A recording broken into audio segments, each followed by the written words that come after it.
Bienvenidos a Devocional Vendimia, para este 6 de enero. La fortaleza de la comunidad.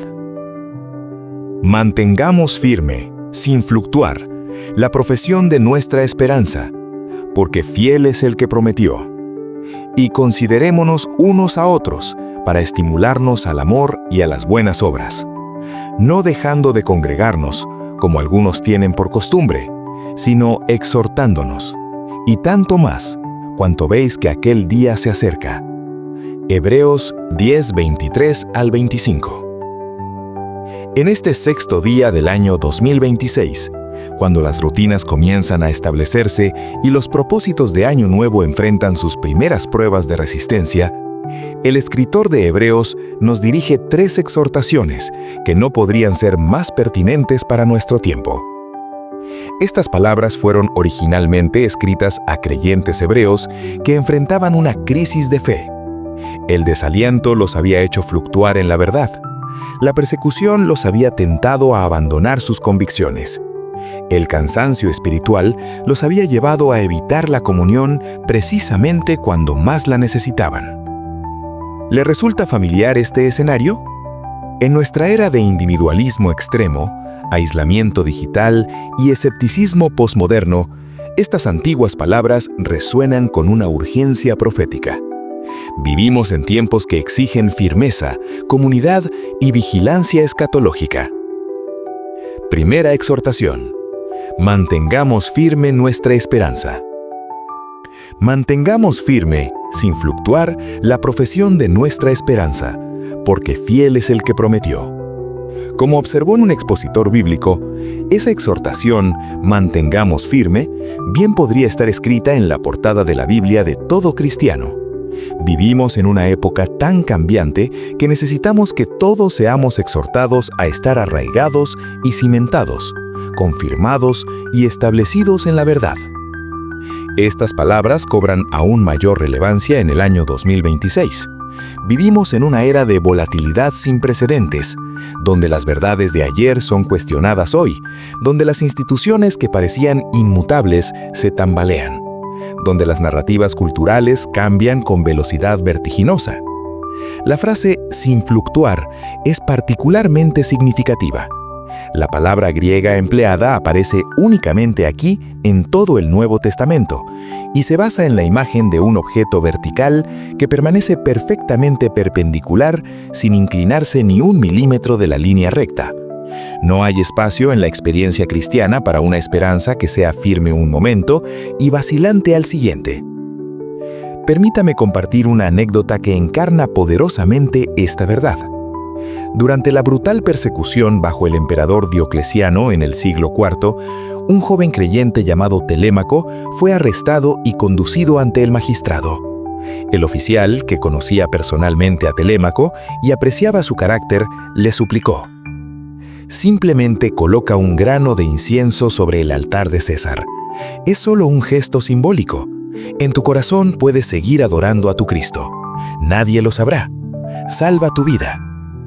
Telémaco respondió con voz firme pero respetuosa: «Mi esperanza no está construida sobre lo que otros saben o ignoran, sino sobre lo que Dios conoce. Si mi esperanza fluctuara según las circunstancias, no sería verdadera esperanza, sino mera conveniencia disfrazada de fe». El joven fue ejecutado esa misma tarde, pero su firmeza impactó tan profundamente al magistrado que años después, él mismo se convirtió al cristianismo recordando aquellas palabras: «Una esperanza que fluctúa no es esperanza verdadera».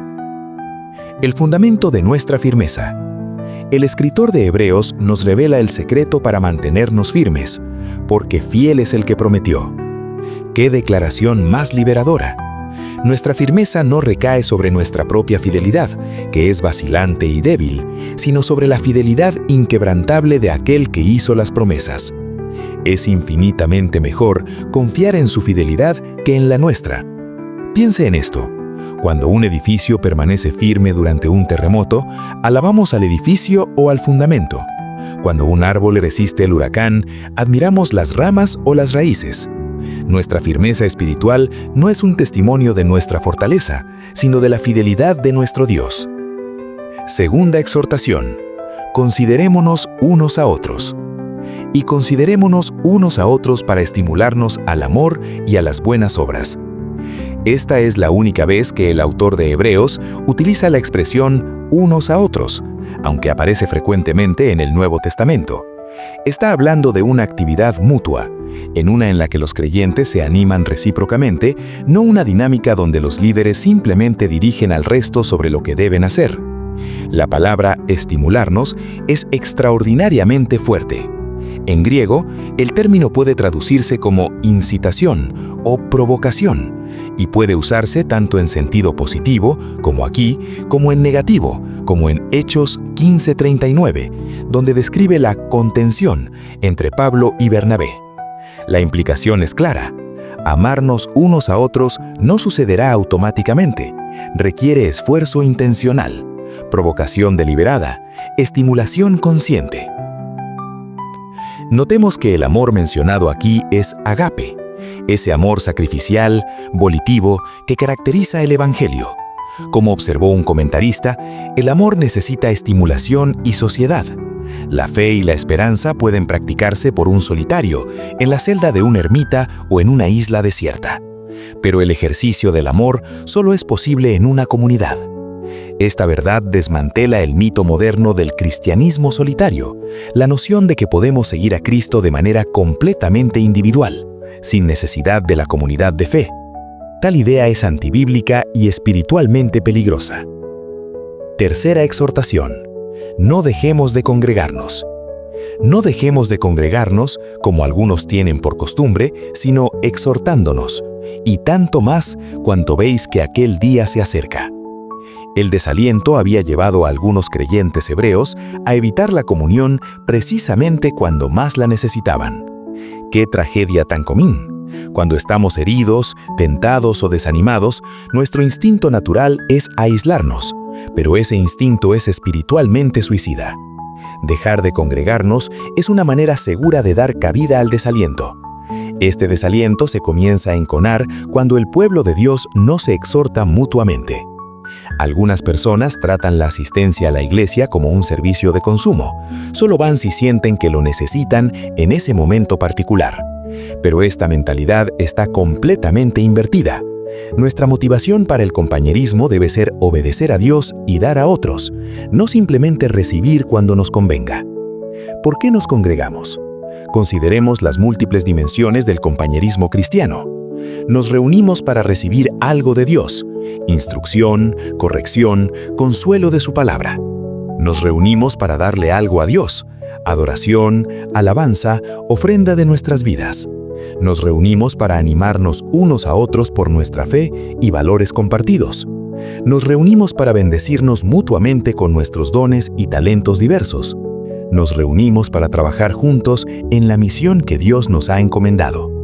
Como observó un erudito, cualquier cristiano primitivo que intentara vivir como una partícula piadosa sin el soporte de la comunidad corría graves riesgos en una época en que no había opinión pública que lo apoyara. Si esto era cierto en el primer siglo, ¿cuánto más en el siglo XXI? Vivimos en una cultura cada vez más hostil a la cosmovisión cristiana. El aislamiento espiritual en tal contexto no solo es imprudente, sino potencialmente fatal para nuestra fe. El peligro del cisma. Ya que es tan crucial que los cristianos se reúnan, algo que obre en contra de esta unidad debe considerarse un peligro grave. Como expresó un antiguo predicador, el cisma es el mismo desgarro de las mismas venas y arterias del cuerpo místico de Cristo. No debemos separarnos excepto en casos de persecución intolerable, herejía fundamental, idolatría manifiesta o anticristianismo evidente. Fuera de estas circunstancias extremas, nuestra responsabilidad es preservar la unidad del espíritu en el vínculo de la paz. La urgencia escatológica. Y tanto más cuanto veis que aquel día se acerca. El escritor concluye con una nota de urgencia escatológica. Es digno de notar que el verbo veis es indicativo, registrando una realidad ya percibida, no una exhortación sino una observación. La inminencia del día del Señor se consideraba clara y evidente. No era un secreto esotérico reservado para iniciados, sino una realidad que debía moldear la vida diaria de cada creyente. Como observó perspicazmente un teólogo, cada generación cristiana sucesiva es llamada a vivir como la generación del tiempo del fin, si ha de vivir como una generación cristiana. Esta no es una llamada al fanatismo ni a la especulación profética irresponsable. Es una invitación a vivir con vigilancia santa, con prioridades eternas, con la conciencia de que el tiempo es corto y la cosecha es abundante.